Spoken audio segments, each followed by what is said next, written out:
Oke, selamat malam nih semuanya buat teman-teman yang ada di luar sana. Nah, gue akan jelasin gimana sih sambil pakai ini ya. Gue akan ngejelasin gimana caranya dan tips-tips buat teman-teman yang pengen beli properti murah, bahkan bisa sampai 50% di bawah harga pasar. Dan ini gue lakuin kurang lebih 5 sampai 7 tahun yang lalu, sampai sekarang masih tetap ada. Dan pasti profit. Langsung aja guys, tanpa basa-basi. Nah, buat teman-teman, ini adalah tips-tips buat teman-teman pengen beli rumah 50%. Nah, tapi di sini kalau mau beli rumah 50% itu harus cash ya, nggak bisa kalau teman-teman kredit. Nah, kalau yang kredit buat teman-teman itu bisa dapat cashback dan tanpa DP. Tanpa DP dan dapat duit malah. Jadi lu beli properti nggak perlu pakai DP, terus malah dapat cashback. Nah, itu gua kasih video selanjutnya. Nggak ada di video ini. Nanti gua akan buat video lagi di video selanjutnya. Tunggu aja guys. Dan hari ini gua akan membuat tips-tips investasi beli rumah 50% di bawah harga pasar. Jadi kalau misalnya contoh harga rumahnya itu 3M bisa beli 1M. Harga rumahnya 1M bisa beli 500 juta kurang lebih seperti itu. Dan ini adalah cara gua bisa menghasilkan cuan 5% per bulan, kurang lebih ya 5% per bulan. Langsung aja gimana caranya gua, teman-teman wajib nonton sampai habis. Oke? Nah, sebelum gua membahas tentang konsep yang tadi, mungkin gua akan sedikit cerita tentang bisnis-bisnis ya, macam-macam bisnis. Nah, gue pasti nebak nih, teman-teman pasti taunya cuma 3 hal ini doang. Bener nggak sih? Jadi developer beli tanah, dibangun, terus habis itu dijual lagi, gitu ya. Beli rumah, ya kan, rumah second, direnov, habis renov udah bagus, lalu dijual. Atau teman-teman yang ketiga nih, beli atau dan disewakan propertinya. Dan kebanyakan orang-orang ini adalah tahu di tiga versi ini. Dan menurut gue ini adalah versi paling dasar seorang investor atau seorang pengusaha properti bertransaksi di properti. Ya, developer ini tingkat yang paling tinggi guys. Jadi yang paling pertama ini developer yang levelnya paling tinggi, gitu ya. Dan ini memang tidak semua orang bisa ya, karena developer itu butuh izin-izin, terus juga teman-teman harus punya relasi cukup bagus, dan juga orang di lapangan itu benar-benar expert untuk menego. Soalnya kan teman-teman harus beli ngeplot, misalnya kayak gue punya proyek 10 hektar gitu ya, ngeplot 10 hektar untuk dijadiin 1000 unit kayak gitu. Dan itu nggak gampang, harus marketing dan orang lapangan yang terpercaya seperti itu. Jadi kalau misalnya teman-teman masih dasar, kayaknya bukan ini deh. Kalau teman-teman masih dasar, gue saranin jangan main-main di developer. Mendingan coba turun ke bawah lagi. Nah, di turun ke bawah ini ada di level di bawah developer itu biasanya beli, terus habis itu teman-teman renov dan dijual lagi. Nah, biasanya ini yang dilakukan sama kerjasama oleh kontraktor. Jadi kontraktor itu biasanya beli rumah, terus habis itu dibangun lagi, lebih dipercantik atau ditambah ininya ya, tingkatnya, yang satu lantai jadi 2 lantai. Nah, teman-teman harus tahu juga gitu ya, harus terpercaya nih kontraktornya nih benar-benar bisa ngerjain atau enggak. Jangan tergiur dengan harga murah, tahu-tahu nanti teman-teman ditipu tuh. Dan kadang tuh mandor-mandornya tuh kurang bertanggung jawab. Jadi teman-teman harus memiliki dan mempunyai relasi di kontraktor yang benar-benar bertanggung jawab ya. Jadi kalau misalnya teman-teman masih awam, waduh, ini memang harus butuh skill ya, dan kepercayaan juga gitu ya, dan pengalaman yang jam terbang cukup tinggi juga gitu. Di bawahnya lagi ini mungkin abis dibeli, mungkin teman-teman beli apartemen lalu disewakan, terus dapat passive income seperti itu. Dan biasanya untuk disewakan itu kurang lebih profitnya itu ya paling setahun 1% lah ya. Ya, tapi itu juga belum tentu teman-teman harus bayar biaya-biaya operasional, gaji karyawan untuk yang jaga kos-kosan atau menghandle tersebut. Terus juga kalau jaga-jaga, kalau di apartemen juga kalau tidak dihuni itu teman-teman nombok di service charge sama di listrik. Ya, tapi kalau misalnya teman-teman punya rumah dibangun kayak kos-kosan seperti itu terus disewakan, ya itu kalau ketutup semua gitu ya. Kalau nggak ketutup semua kan tekor juga akhirnya. Dan sebenarnya ada plus minus ketika teman-teman pakai tiga produk ini guys. Ya tergantung teman-teman dan pasti ada resikonya masing-masing. Nah, terus apa hubungannya dengan beli rumah 50% di bawah harga pasar? Nah,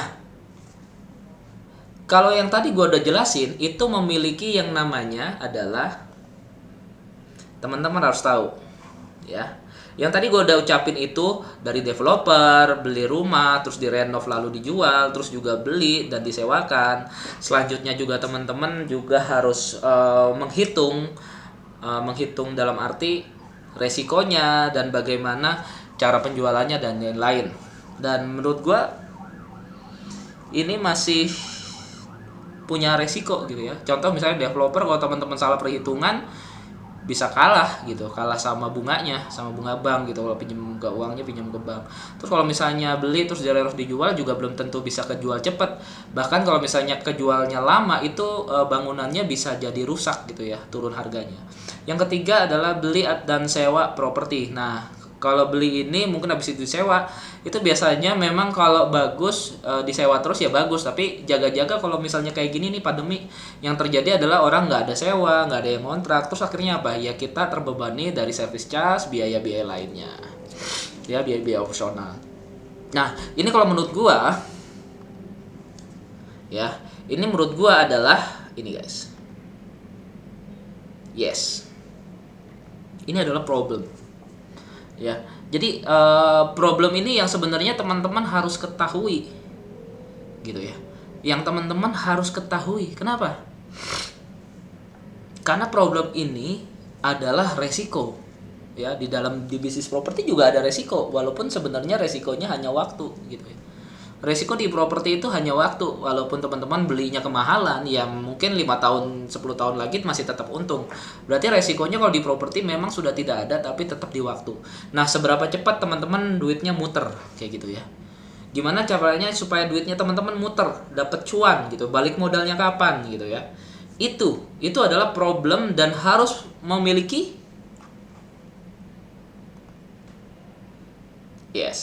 solusi. Jadi kalau misalnya teman-teman ada problem dan solusi, gue akhirnya berpikir, karena gue udah 5 tahun 7 tahun yang lalu udah berbisnis di properti, ya dari problem-problem itu gue berpikir gimana ya solusinya untuk menyelesaikan masalah tersebut. Dan akhirnya gue menemukan satu formula nih buat teman-teman. Gue akhirnya menemukan satu formula yang mantep banget, dimana teman-teman nggak perlu capek-capek bangun, nggak perlu capek-capek cari datanya yang bagus, nggak perlu semuanya ya. Kalau bisnis properti itu kan teman-teman wajib yang namanya cari datanya rumah ya. Jadi kerjanya banyak sebenarnya di properti itu, cari rumah-rumah yang murah-murah gitu ya. Setelah ketemu juga teman-teman harus bangun, setelah bangun juga akhirnya dibutuhkan manajemen untuk mengelola, misalnya di kos-kosin atau dijual lagi, butuh marketing lagi. Jadi kayaknya masih banyak step-step yang harus dipenuhi ya. Buat teman-teman yang pengen simple dan pengen efisien, daripada gue mikirin kayak gitu, gue mendingan pikirin bisnis gue ini buat passive income dan investasi seperti itu. Dan di sini ada sebenarnya gue menemukan suatu formula yang benar-benar mujarab, dan akhirnya inilah formulanya. Yes, Griamu.com. Nah, Griamu.com itu apa sih? Nanti gue akan bahas Griamu.com tuh kelebihannya apa aja di sesi sebelumnya juga sudah gue bahas. Tapi teman-teman nanti gue jelasin ketika sudah selesai gitu ya. Nah, Griamu.com ini, jadi sebenarnya teman-teman, Griamu.com ini adalah properti teknologi. Jadi properti konvensional digabungkan dengan teknologi dijadiin satu. Jadilah Griamu.com. Dan Griamu.com itu seperti apa sih? Mungkin gue akan selesai menjawab ketika mau selesai ya, nanti di belakang ya. Jadi teman-teman, seorang pemodal atau investor biasanya seperti gue investor nih. Gue investasi di Griamu.com. Dan di Griamu.com menurut sistem mereka, jadi mereka sudah punya sistem di mana itu ada bagian marketingnya, ada bagian data, marketing penjualan, manajemen, desain, IT, terus juga ya bagian keuangan dan lain-lain gitu, keamanan, legalitas, asuransi, garansi dan semuanya gitu ya. Jadi gue cukup investasi aja di sini gitu ya. ya investasi aja di sini, gua udah menerima passive income dari bisnis tersebut. Ya range-nya kurang lebih sekitar 1-5% lah. Gua nanti akan membahas tentang cuannya di belakang. Dan ya itu yang gua terima setiap hari guys, ya. Ya, itu gue terima, jadi ditransfer tiap hari dapat transferan dari situ. Ini sebenarnya formula yang sudah gue ciptakan 2 tahun terakhir. Jadi gue juga sebagai investor bekerja sama beberapa tim seperti UMKM, tim bisnis, IT, digital, terus juga kita masuk ke dalam komunitas. Nah, jadi seperti itu. Kurang lebih bisnisnya berkonsep seperti itu. Jadi kalau misalnya teman-teman ada pertanyaan bisa langsung aja komen di kolom komentar ya. Dan menurut gue ini adalah solusi ya, Griamu.com ini adalah solusi di mana teman-teman bisa menghasilkan profit tanpa harus kerja keras, tanpa harus manajemen, tanpa harus marketingan. Bisa langsung cuan gitu. Dan ini sebenarnya rahasia dapurnya. Sebenarnya simple banget ya guys. Jadi sebenarnya Griamu.com ini bertempat di lokasi di Tunjungan Plaza TP5 ya, di Pakon Center di sebelah sini. Ya. Dan gue juga dipercaya ya kan belakang Griamu.com. Gue juga dipercaya menjadi CMO Chief Marketing Officer untuk menjalankan manajemen keuangan, uang masuk dan keluar di dalam perusahaan. Ya. Jadi semua investasi yang ada di Griamu.com itu selalu di cover pakai, digaransikan atau diasuransikan memakai fundamental aset. Balik lagi yang tadi gue bilang. Jadi semua ini profit, dalam sini ini ada asetnya. Jadi teman-teman ketika berinvestasi kayak gue nih berinvestasi, gue dapat properti kayak tadi. Anggap aja seakan-akan gue tuh beli properti, bisnis properti, dan properti itu dikelola oleh manajemen. Dan nggak mau tahu lah kayak kita gini deh guys, kayak teman-teman nih kayak gini, pokoknya paradigmanya kayak gini, mindsetnya kayak gini. Kayak kita buat hotel dan akhirnya hotel itu di manajemen, kita berinvestasi di salah satu grup hotel misalnya di hotel gitu ya, dan itu kan sudah dikelola oleh manajemen hotel gitu. Entah itu disewa untuk disewakan atau dibuat gathering atau buat acara apapun yang menghasilkan uang, disitulah kita dapat profitnya dari situ guys, ya, dapat profitnya dari situ. Nah, itu sama seperti bisnis yang gue investasikan. Jadi gue bahkan nggak mau tahu, ya udah lu mau duit gue ini mau lu pakai buat apa terserah. Yang penting gue beli aset dan gue pegang asetnya sebagai pegangan fundamental, jaminan, supaya sebagai jaminan uang gue gitu ya. Nah, untuk berinvestasi, jadi terserah manajemen mau pakai duit itu menghasilkan profit itu 50% setahun, 200% setahun, tapi gue nggak peduli. Yang paling peduli adalah ya udah mana bagian gue kurang lebih 1-5% per bulan. Itu profitnya pasti ya, itu profitnya pasti. Jadi ada tergantung produk-produknya juga teman-teman, ya. Oke, kurang lebih yang gue jalanin, investasi yang gue jalanin kayak gini sebenarnya. Jadi Milliarder Boy itu biasanya sudah kerjasama, perusahaan ini Griamu.com sudah bekerja sama beberapa bank. Ya teman-teman bisa, besok kan gue ada acara hari Jumat, Sabtu itu acara Jatim Fair, itu juga kerjasama beberapa bank untuk mengakuisisi beberapa UMKM dan aset-aset yang akan dijaminkan juga. Jadi keluar masuk bank gue yang keluarin, nanti ada UMKM masukin lagi. Jadi ada gue sebagai investor itu kayak injek dana supaya gue ambil asetnya, habis itu nanti gue oper lagi, ya kan, terus dimasukin lagi ke bank lagi gitu. Jadi muter aja dari personal ke bank, masuk lagi ke bank lagi, masuk lagi, kayak gitu guys. Nah, dari bekerja sama beberapa bank yang dimana dia bisa memberikan fasilitas orang-orang yang kreditnya pengen kredit macet lah ya, kalau gue bilang kredit macet, yang mau dilelang, daripada dilelang ya pasrah mereka dan akhirnya memberikan asetnya untuk dijual gitu ya. Daripada dilelang ya kita jual aja, seperti itu ya. Jadi biasanya kayak gini guys polanya guys.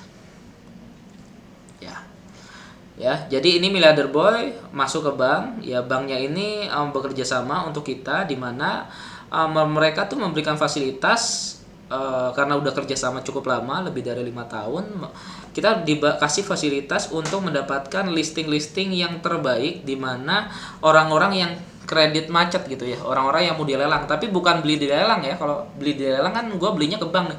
Kalau ini enggak, kita langsung kerja sama, langsung beli langsung sama ownernya. Contoh misalnya, marketnya kita hitung nih 1 miliar, berarti sisa hutang harus di bawah 500 juta, karena kita maksimal beli 500 juta, 50%. Dan sisa hutangnya, wah 30% nih. Pokoknya mau dia sisa hutangnya 400 juta, 300 juta, kita tetap belinya 500 juta. Kalau belinya dia sisa hutang 300 juta, ya langsung aja kita kasih susu, 300-nya tebus ke bank, 200-nya tebusnya di ini ya guys, tebusnya langsung 200 jutanya. Ya. Kalau misalnya 400 juta ya kita kasih banknya 400 juta, ambil sertifikat, sisa 100. Nah, kalau mepet-mepet gimana nih guys? 500 jutanya. Ya, mepet-mepet biasanya kita kasih susunya belakang. Kita beli dulu 500 juta, habis itu kita jual, laku berapa nanti kita sharing sama mereka. Ya sharing berapa lah yang masuk akal gitu. Mungkin kita tambah 50 juta lagi atau 100 juta lagi. Jadi tergantung ya, kalau mepet-mepet ya kita bayar pelunasannya doang 500 juta, sisanya kita kasih profitnya di belakang. Tapi kalau misalnya sisa hutang 300 juta, kita masih ada spare 200 juta, langsung aja. Sesimpel itu sih guys sebenarnya bisnisnya. Ya. Jadi memang sesimpel itu, kurang lebih ya gampang gitu. Nah, pertanyaannya adalah, Bang, emang kayak gitu tuh banyak, jangan-jangan yang kayak gini nih sulit gitu.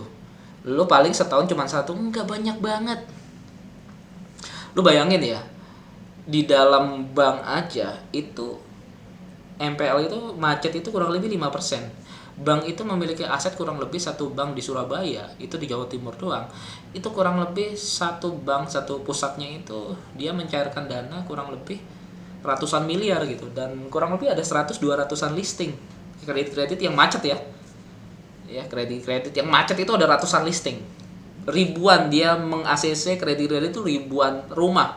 Yang macet itu ratusan. Dari ratusan itu ada 2-3 aset yang cukup bagus kita bisa akuisisi. Itu dari satu aset.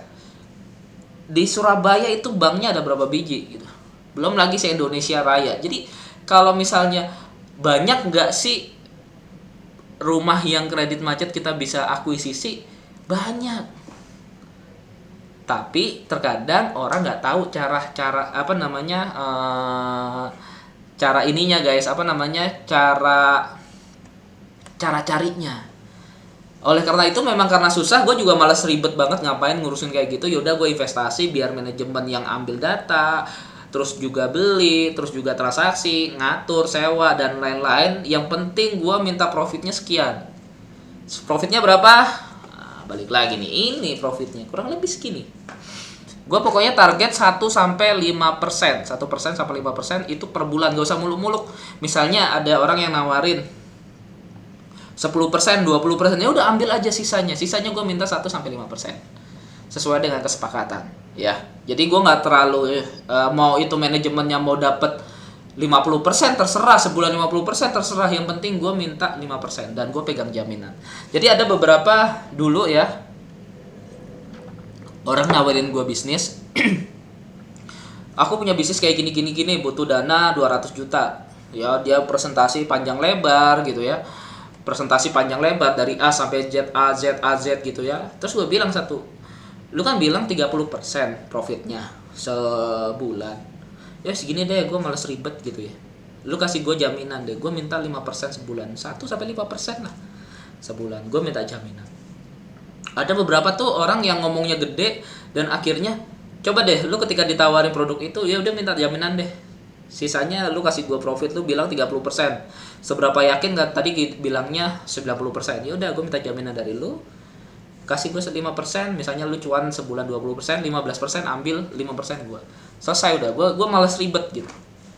Ya ngapain, kita nih udah jadi investor, udah punya duit tapi tetap kerja, ngapain? Kalau di dalam mindset gua itu, ya, di dalam mindset gue itu kalau kita punya duit nggak perlu kerja. Kecuali nih teman-teman nggak punya duit, marketing agent ya kan nggak punya duit, ya teman-teman kerja gitu ya, kerja sama sama dia, ya udah kok sini gue jualin propertinya, nanti gue minta 3% komisinya, gue minta 5% komisinya. Itu baru bener kerja. Kalau udah nggak punya duit kerja. Tapi kalau kita sebagai pemodal investor, kita punya duit nih 1 miliar 2 miliar, ngapain lagi kita ngurusin bawah-bawah, capek. Ya udah gini aja deh, gue males deh. Lu kasih gue jaminan, gue kasih modal, lu terserah duitnya mau dihabisin buat apa gitu, nggak peduli, yang penting lu kasih gue sebulan 1-5%, selesai. Kalau nggak ada jaminan ya nggak usah gitu ya. Dan banyak dari mereka ya takut gitu ya, dan ada beberapa yang berani. Nah kebetulan gue dapet tim yang berani kasih jaminan nih ya. Jadi gue udah kerja sama beberapa perusahaan dan mereka berani kasih jaminan gitu ya. Ya udah gue invest. Nah ya kurang lebih balik lagi, investasinya kurang lebih seginian ya guys. Ya stay cuan. Ya kalau gue sih stay cool aja, yang penting cuan. Mau itu caranya mereka manajemen ngontrol apa atau monopoli keuntungan, mau dia untung 15%, gue cuma 5%, yang penting sebulan 5%, 2 bulan 10%, 3 bulan 15%. Jadi gue paling start minimal 3 bulan, maksimal 1 tahun atau 2 tahun selesai. Jadi keuntungan dikali-kaliin aja. Jadi kurang lebih kalau menurut gue sih stay cuan lah. Gue nggak peduli mau apa ya, mau manajemennya itu monopoli, mau manajemennya mau cari cuan gimana, gue nggak peduli gitu ya. Mau dia monopoli market, nggak peduli, yang penting gue dapat profit 1-5%. Itu target gue sebulan. Ya rata-rata 2-3% is okay lah. Jadi ya karena kerjaan gue juga udah banyak, bisnis gue tuh udah banyak ya, jadi gue lebih memilih untuk nggak bekerja, yang penting uang yang bekerja buat gue. Oke, satu lagi, gue tadi janji mau kasih tahu sih kelebihan griamu.com itu apa sih. Nah kelebihan griamu.com itu, nah kenapa gue suka investasi di platform ini griamu.com ya. Ini gue udah pasang ini ya, jadi teman-teman kalau misalnya mau masuk di sini, nah dapat di sini juga yang paling mantep itu bisa berlangganan guys. Jadi langganannya itu kurang lebih per tahun ya. Konsep bisnisnya kayak bisnis Netflix, terus juga Spotify ya, dia berlangganan semua. Nah itu kenapa dia PD kasih kita profit setiap bulannya, bahkan setiap harinya, bisa kasih profit setiap hari guys ya. Selanjutnya adalah dari langganan, teman-teman bisa pasang iklan gratis ya, pasang iklan biasa gratis. Jadi gue juga kadang kalau mau beli properti ya marketing nih, udah biarin mereka yang pasang iklan, atau di OLX atau di Rumah 123, terserah marketing mau jualan minta komisi berapa, 2-3% gue kasih, 5% gue kasih. Tapi yang paling menarik buat gue adalah di sini nih ada yang namanya Expo, Property Expo. Jadi di sini nih rumah-rumah yang udah gue beli ya, rumah-rumah yang udah gue beli nih biasanya ditaruh di sini guys. Nah, jadi rumah-rumah yang diakuisisi sudah ditaruh di sini. Jadi Expo ini yang khusus yang murah-murah guys. Jadi dari harganya 1,5 jadi 1M, dari harganya 2 jadi 1,2 kayak gini guys. Jadi lebih murah di bawah harga pasar. Tetap ya, tapi kalau mau yang 50% ya langsung sama manajemennya. Selanjutnya yang paling menarik lagi, ini hot deal juga sama. Properti baru, teman-teman kalau misalnya developer bisa pasang iklan nih properti baru di sini nih. Nah kalkulator KPR ini rumus ya, kita contoh aja, ambil 25 tahun. Ini gue juga bisa ngasih rumus ketika gue mau masukin lagi ke bank. Gue nggak perlu capek-capek tanya-tanya orang bank. Jadi lewat di sini gue udah bisa tahu nih, ketika gue beli rumah 500 juta, DP-nya 100 juta, ambil yang 25 tahun, ini gue udah tahu nih suku bunganya, detail price, terus juga biaya banknya berapa. Gue udah tahu nih, oh asumsinya kayak gini nih simulasinya, biaya notarisnya dan lain-lain, dan akhirnya total cicilan per bulannya segini, pembiayaan pertama ini segini. Dan dari sini gue nggak perlu capek-capek, oh ternyata aset yang gue beli misalnya contoh 500 juta tadi, ya kan, bisa dapat cair 800 juta gitu ya. Tadi kan harga pasar kan 1M, gue beli 500 juta. Terburuk pun kalau nggak ada yang beli, gue masukin lagi ke bank, itu cair 800 juta.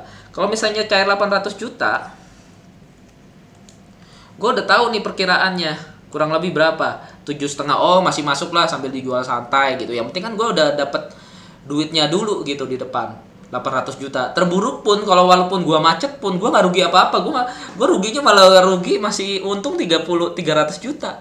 Jadi walaupun macet pun di bank karena gua sudah dapat 800 juta, jadi gua udah untung 300 juta. Jadi kayak gitu, guys. Ya.